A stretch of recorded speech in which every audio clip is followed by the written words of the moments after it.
Good morning and welcome to English 230.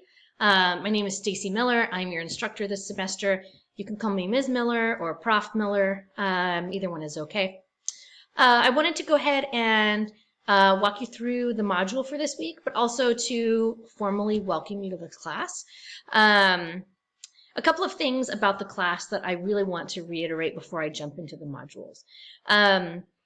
Unlike some of your other classes that you might have, all of the content really that we do in here is going to be in the modules. So if you are accustomed to going to the dashboard or working off of the calendar or the to-do list, then I would strongly encourage you to try and get into the habit of going into the modules. You'll find that even in this week, for example, right, here's our week one. This is our first module. There's a lot of information here. It's orientation in nature, but it's not going to appear on the to-do list because it's not an assignment. The same thing with the readings, right? Those will not appear on your to-do list. The activities, of course, will, but some of the other things that are going to be assignments won't appear there. So I want to encourage you to use the modules. The other thing I want to encourage you to do, and it's an assignment for this week, but I really encourage you to take a look at the syllabus and then make sure that this class is going to be the right fit for you. There are some things that I do differently in this class that you may not be accustomed to, and you need to feel kind of comfortable with those decisions. And if not, it's okay to say, you know what, this is just not the right section for me and to find a different class. I don't give traditional grades, and some students really love that and some students don't, and wherever you fit in that spectrum is okay. But just know that, if this is not the right fit, then I would encourage you to look for another section. And I just wanted to kind of put that out there. I don't think there's no shame or anything in that. It's just this is not a good fit, and you need to find something that is going to be a good fit for you. Okay, but with that said, what you're looking at right now, this is basically what our homepage looks like. Nothing too fancy. I keep the announcements at the very top of the page, so you'll see in just a little bit that I'll post our first Monday announcement.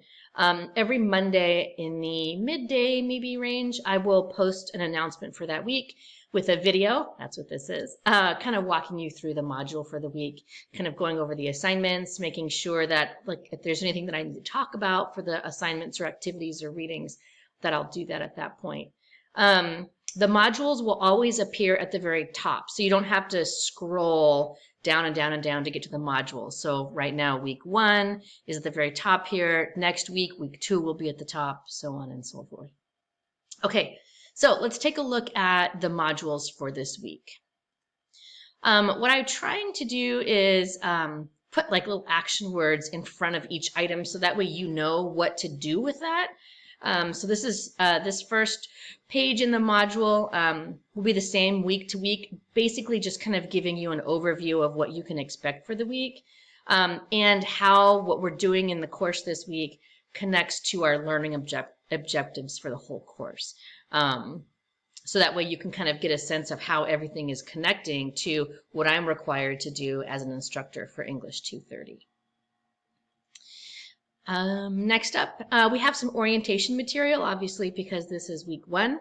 Here's all of my instructor contact information, the student hours. So the student hours, imagine that we're on campus, right? And I do have an office on campus. It's on the second floor of the main college building. But during student hours, ordinarily, pre-COVID, my office doors open. I have all kinds of books and snacks in my room. Open hours or student hours basically means you can just come on in, sit down, have a snack. We can talk books or latest movies or whatever essay you're working on or whatever. So it's kind of a no appointment zone where you can just pop in and talk about whatever. Once we start working on the essays, then we will have conferences that are a little bit more formal in nature, and you'll sign up for a time and all of that. But the open hours are literally just come on in and say hello or whatever you would like to do. So I have those on Zoom Monday, Tuesday, Wednesday. And then because our class is using Discord, I will have an open hour in our Discord class. So you'll find that information on the Discord server for your section. And I'll talk about that in just a minute. Okay, so here's all of my information here for Zoom. You can also just click on this link right here, Meet with Miller, and that will take you directly to the Zoom room. But you can always copy and post it from here as well. The layout of this course, I think this is kind of really important for you to at least see. The modules will open every Sunday, but I do that mainly for folks who work during the week who might want to try and get a jump on the work for the week.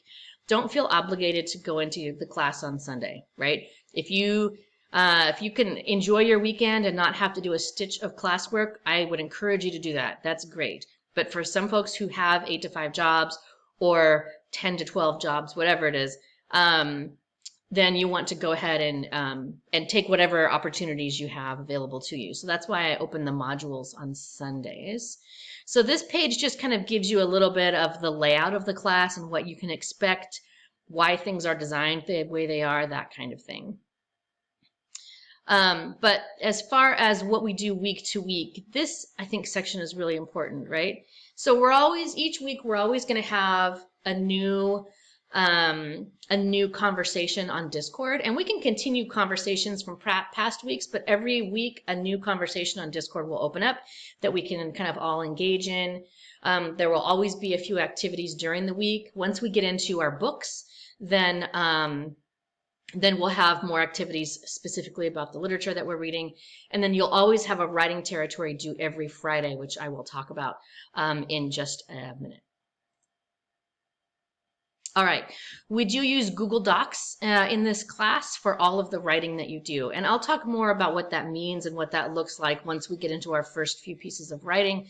But for all of your major essays, you're going to be submitting them in Google Docs. And so that the purpose behind that is so when you're turning in a rough draft, a final draft, or a revision, then I'm going to be kind of an editor or a commenter in that document giving you feedback.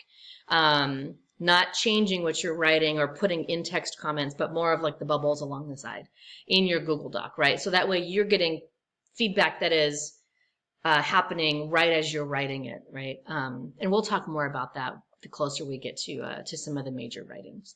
But for now, if you don't have a Google email or if you don't have Google Docs set up, then you'll want to go ahead and get that process started.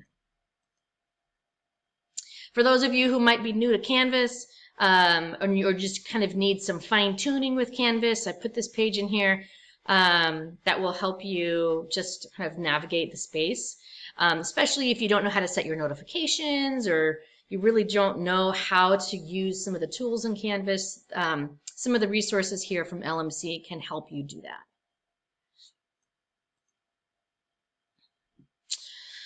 All right, we are using Discord for this class.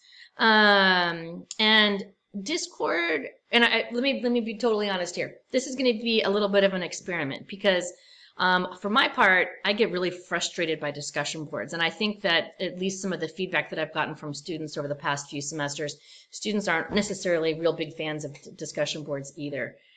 There's no way to really go back and actually engage in a discussion in a meaningful way, especially if you wanted to go back and look at previous weeks and you want to find it's kind of a clunky way to try to have a discussion. And what I have found is that some of the most organic discussions that I've ever had have happened in really strange places. You know, they happen kind of more naturally, and it's really hard to replicate that in an online space. But I think that Discord is going to get us closer to having some of those conversations. I am relatively new to Discord, not 100% new, but I'm new in the fact of trying to teach it, like incorporate it into my class. So some of you I know are Discord experts. And so if there are some things that I have missed, please don't hesitate to let me know. Or, excuse me, you can send me an email and say, hey, Miller, you absolutely need to make sure you have this setting in place. Or if you feel like I've missed something totally, please don't hesitate to let me know. You do need to join it according to the section of this class that you're in. So in Canvas here, the two sections are combined together.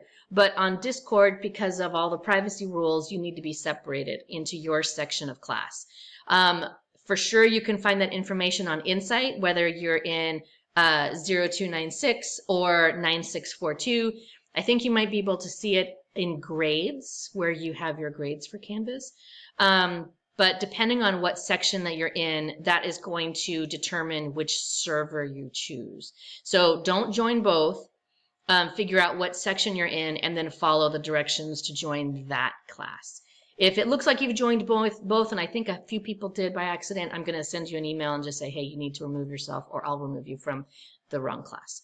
And if you are having a hard time with joining Discord, then send me an email and we'll walk through it. I think that the paper is, or this paper, I'm old school, this Google Doc, I think breaks it down pretty well. And then again, I tried to create a YouTube video that again walks you through that process. If it's new for you, that's okay, right? It's newish for me too. So let's see if it works, right? I think it will. I think it's going to be great. And let's just be willing to give it a shot. So I'm excited to see how that works. Okay. So then we're going to move kind of away from the orientation piece and into some just kind of big picture, like what is literature? How do we know what is lit and what is not? You know, what do we consider like big L literature and small L literature? And that will kind of make sense as you read through this. So there's only a couple pages to read this week. And again, I think I mentioned this in the welcome letter, there's no textbook to buy for this class. So that's why there are some heavier pages in here that have more content. That is kind of, imagine that this is like an online textbook, which it is. So this first page is talking about, you know, how do we know what lit is and what are some of the kind of parameters that we can use when we're talking about what literature is and what we expect of literature, right? So I'm going to kind of scroll quickly down, tune your eyes out. And this idea of the literary spectrum, right? We'll talk a little bit more about what that means. And then the second page for this week is again kind of, okay, so now we know what literature is. Why would we choose to read it? Why would we choose to write about it, right? And, you know, the course theme for this section of English 230 is witness literature. Like, how can literature kind of teach us about people's experiences? How can it help personalize experiences? How can it help us understand a little bit more about ourselves and the world and our role in the world? You know, how can literature kind of be that window, right, into that world that we may not necessarily be a part of? And by that, I mean experiences, moments, right? How can literature help us understand something that we ordinarily wouldn't be able to understand? So that's really kind of the big idea of or my hope for the class in this next 16 weeks. So these few pages are just meant to kind of give us a little bit of a foundation into being able to talk about what literature is. So again, I'm going to scroll down. Okay, and then we move into the into some of the activities. And again, you'll notice that in Canvas, everything is going to be marked with 0 points. You'll see that everything will be translated into complete or not complete. So you'll begin to see that trickle in this week.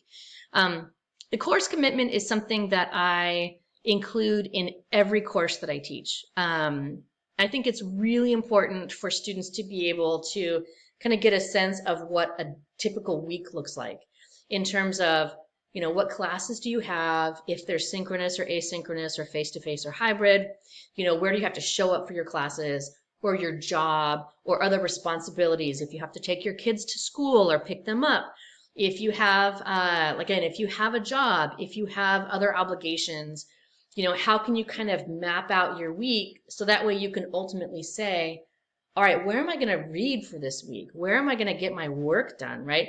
So the course commitment is really more for you to be able to just kind of take a pause and say, all right, where am I going to get my stuff done for school this week, right? And kind of on a week-to-week basis, so that way you can begin to map out what your time here at LMC looks like this semester. The second big kind of assignment, it's not big, but activity this week is the course syllabus. Okay, So I am going to actually pause right here, and then I'm going to come back in part 2.